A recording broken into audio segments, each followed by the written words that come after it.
Medina শরীফের মাটি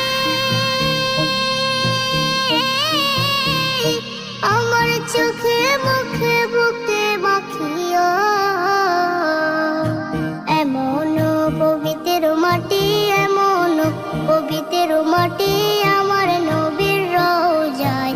তোমরা যদি যাও গো মদিনায়, তোমরা যদি যাও গো মদিনায়। ইয়া রাসূলুল্লাহ, ইয়া হাবিবাল্লাহ, ইয়া রাসূলুল্লাহ, ইয়া হাবিবাল্লাহ।